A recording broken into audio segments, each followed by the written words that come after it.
friend here, Lana, who I haven't seen in a while, and I said, hey, I'm gonna not wear the wig tonight. She goes, wig, what did I miss? So if you don't know, I'm just gonna tell you really briefly, I lost all my hair about 1.5 years ago from stress.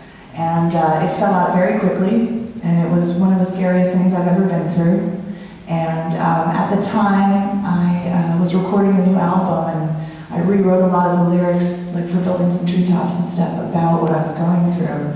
And, you know, and it was really hard as a woman and a performer. I was just really, I came up against a lot of questions in life.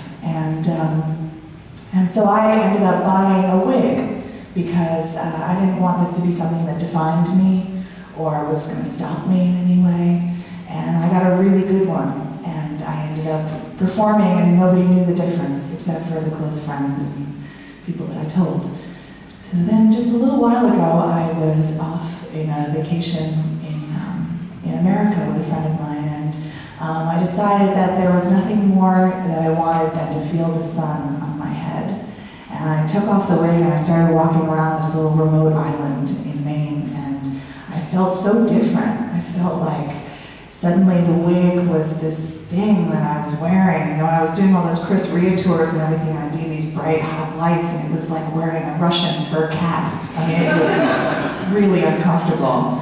And so I started to think, you know what, I think in life, there are these things that we put out there that we're really scared of, and you get so scared that people are going to find out this terrible thing about you, that it becomes this incredibly powerful presence in your life, like it's something that you can't get past. You're always worried, you just carry a lot of shame around with you.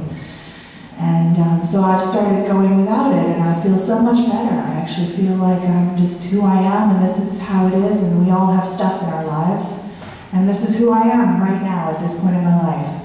And as I was walking here to the gig tonight, I've been so afraid all along of someone saying to me, hey, freak show, or hey, you know, what's up with you, what's wrong, what happened to you, you know. And there was this little girl, she was 4 years old, and she was holding her mom's hand, and she was walking next to me, and she kind of looked up at me and said, Mommy, that lady has no hair.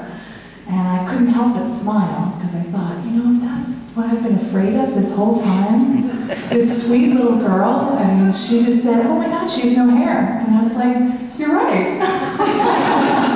And it's okay. So.